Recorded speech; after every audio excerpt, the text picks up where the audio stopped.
आप सभी प्रभु चरण अनुरागी श्री राम भक्त को जय सिया राम, जय श्री राम। आज हम सभी रामचरितमानस के एक बहुत ही पावन और अद्भुत चौपाई की गायन करते हैं। बिनु सत्संग विवेक न होई, राम कृपा बिनु सुलभ न सोई, राम कृपा बिनु सुलभ न सोई। बिनु सत्संग विवेक न होई, राम कृपा बिनु सुलभ न सोई, राम कृपा बिनु सुलभ न सोई। बिनु सत्संग विवेक न होई, राम कृपा बिनु सुलभ न सोई। तो मेरे प्यारों, बिना प्रभु के कृपा के संतों की संगति नहीं मिल सकती है, और बिना संतों की संगति के हम में विवेक जागृत नहीं हो सकती है। अतः जब भी आपको संतों की संगति का मौका मिलता है तो ये प्रभु की कृपा ही है। प्रभु की कृपा से ही संतों की संगति मिलती है, उनके सानिध्य में बैठने का मौका मिलता है। और अगर उनके संतों के साथ अपने समय गुजारे, उनके आशीर्वाद लिए, तो आपके अंदर की विवेक जागृत हो जाएगी। सबके पास विवेक होता है, लेकिन उसे जागृत होने की जरूरत है, जागृत करने की जरूरत होती है। सवाल ये उठता है कि यदि किसी भी व्यक्ति के पास विवेक जागृत हो गया तो इससे क्या होगा? विवेक है क्या? कहा है कि विवेक में इतनी प्रवीणता होती है कि वह तत्क्षण सत्य का आभास और असत्य के परित्याग का सामर्थ्य दिलाता है।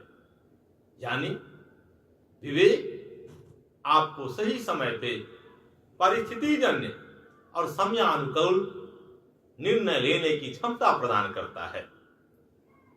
और अगर आपके जीवन में ये सामर्थ्य आ गई कि आप सही समय पे सही निर्णय लें, तो आपकी जीवन ऊर्ध्वाधर चलती जाएगी, वो आकाश में उड़ान करेगा। लेकिन अगर आपने निर्णय सही समय पे नहीं लिया तो आपकी जीवन व्यर्थ होती चली जाएगी। अब दूसरी प्रश्न ये आता है कि जो संतों की संगति करना है, तो संत है कौन? उनका स्वभाव कैसा होता है? तो इसके लिए भी हमारे धर्मशास्त्र रामचरितमानस में ही बताया गया है। उत्तरकांड में जब काकभूषुंडी एवं गरुड़ जी का संवाद हो रहा है, तो उसमें एक प्रश्न के जवाब में ये बताया गया है कि संत का स्वभाव कैसा होता है। संत कौन होते हैं? पर उपकार बचन मन काया, संत सहज स्वभाव खगराया, संत सहज स्वभाव खगराया। यानी संतों की सहज स्वभाव पर उपकार होता है। और कैसे? मन क्रम वचन पर उपकार वचन मन काया। यानी मन, क्रम और वचन तीनों से जिनका सहज स्वभाव है, ऐसा नहीं कि बनावटी हो, सहज ऐसा स्वभाव है कि दूसरे की परवाह करे, लोगों के कल्याण के लिए कार्य करें, वही संत हैं, वही संत हैं, वही संत हैं। अर्थात संत वे होते हैं जो परमार्थ के लिए उनका जीवन व्यतीत होता है और उनके जीवन का केवल एक और एकमात्र उद्देश्य होता है कि लोगों को कल्याण हो, लोगों की भलाई के लिए जिए, लोगों की भलाई के लिए अपने उपदेश के एक एक वचन जो उनका होता है लोगों की कल्याण के लिए होता है। हमारे कबीरदास रहीम ये लोगों भी संतों के बारे में जो बताया है ऐसे ही बताया है। कबीरदास ने अपनी दोहाओं में कहा है, वृक्ष कब हूं न फल भछे, वृक्ष कब हूं न फल भछे, नदी न सैचे नीर, परमारथ के कारणों साधुन धरा शरीर, परमारथ के कारणों साधुन धरा शरीर। शरीर धारण करने का केवल और एक ही उद्देश्य है, परमार्थ। वही साधु है, वही साधु है जो दूसरों के लिए ही अपनी जीवन जीता है। रहीम ने भी यही बताया। रहीम ने अपने दोहौली में क्या बताया है? रहीम ने बताया है, तरुवर फल नहीं खात है, सरोवर पियहि न पान, कह रहीम पर काज हित, संपत्ति सजहि सुजान। जो सज्जन पुरुष है, जो परमार्थी है, जो लोगों की कल्याण की भावना रखता है या कार्य करता है, वो दूसरों के लिए ही करता है। सज्जन पुरुष संपत्ति का संचय भी करता है तो दूसरों के लिए ही करता है। और जिसमें परमार्थ की भावना हो उसके लिए इस दुनिया में कुछ भी दुर्लभ नहीं है। भगवान श्री रामचंद्र ने अपने मुख से इस बात को कहा है कि जिनके मन में परहित की भावना हो उनके लिए दुनिया में सब कुछ जो है से सुलभ है, कुछ भी दुर्लभ नहीं है। गिद्ध को अपने गोद में लिए हुए प्रभु श्री राम ने ये चीजें बताया है। परहित बसाही जिनके मन माही, तिन्ह कहूँ जग दूर लभ कछु नाही, तिन्ह कहूँ जग दूर लभ कछु नाही।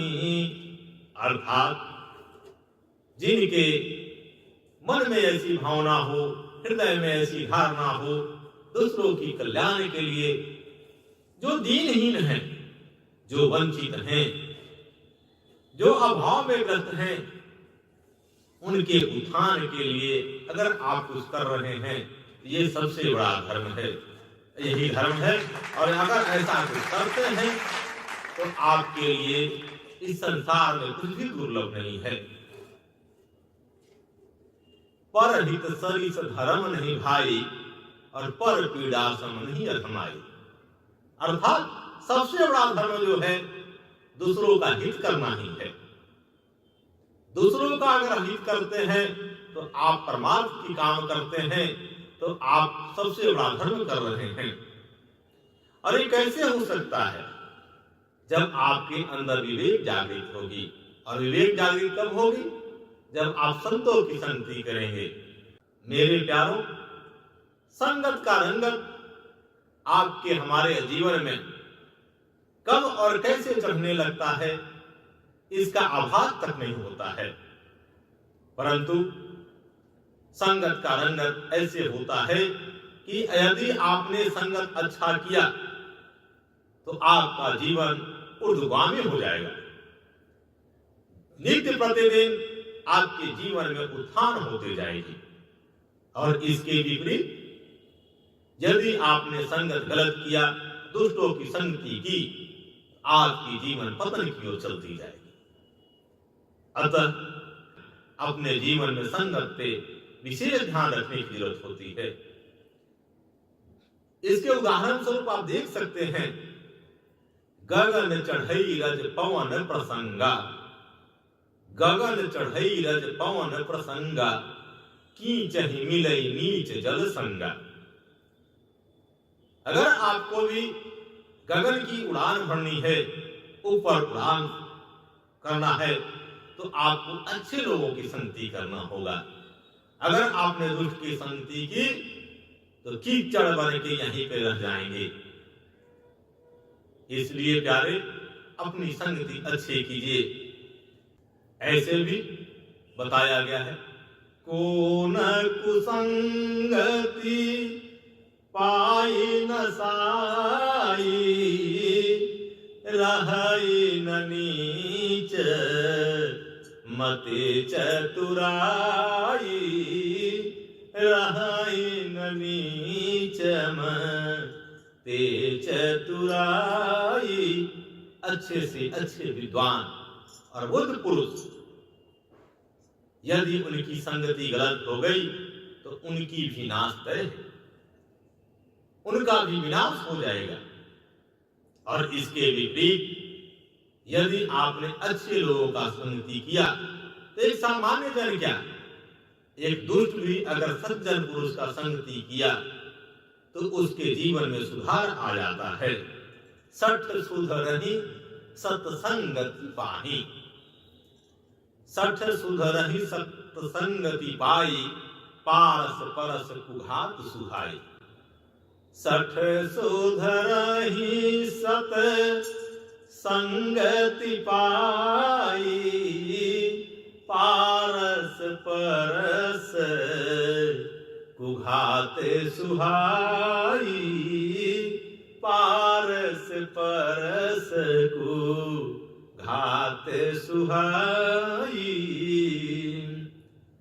इसलिए प्यारे, मैं आपसे अनुरोध करता हूं कि आप जहां भी हों, जैसे भी रहें, यदि आप किसी का भलाई कर पाते हैं, दूसरों को सहयोग कर पाते हैं, यही सबसे बड़ा धर्म है। और यदि भगवान की कृपा आप पर होती है और संतों के साथ कुछ समय बिताने का अगर मौका मिलता है तो आप ये प्रभु की कृपा माने और उसका लाभ उठाएं। एक चीज और बताना चाहता हूं, प्रभु ने बुद्धि सबको दिया है, अगर उसका सही उपयोग किया तो आप बुद्ध, और उस बुद्धि का अगर आपने प्रयोग नहीं किया, सही से उपयोग नहीं किया, तो बुद्ध आप बताएं। बुद्धि तो है, लेकिन अगर उसका आपने उपयोग नहीं किया तो वही बुद्ध है। और जो सही समय पर उपयोग कर लिया बुद्धि का तो बुद्ध हुआ। और बुद्धि का सही समय को उपयोग करना ही विवेक है और वही विवेकवान है। इसलिए आप अपने बुद्धि का सही उपयोग करने के लिए संतों की संगति करें, सज्जन पुरुषों की संगति करें, महाजन पुरुषों की संगति करें। और उनके साथ होता कौन है? महात्मा कौन होता है? मनस्य एकम वचनस्य एकम कर्मणस्य एकम महात्मन। यानी जो मन, वचन और कर्म तीनों से एक हो। आज के दुनिया में ऐसे मिलेंगे और ज्यादातर ऐसे ही मिलेंगे आपको कि उनके मन में सोच कुछ और है, वे सोच कुछ और रहे हैं, लोगों के सामने बोल कुछ और रहे हैं और देखें तो कर कुछ और रहे हैं। यानी उनके सोच, मन, वचन और कर्म में भिन्नता है। लेकिन महात्मा कौन है? मनस्य एकम वचनस्य एकम कर्मणस्य एकम महात्मनः। और आप लोगों को, हम लोगों की, वैसे लोगों की संगति करनी है जो जो सोचता है, जो कहता है वही करता है और वही महात्मा है। इसलिए उनकी संगति करें और आपकी जीवन सुधर जाएगी।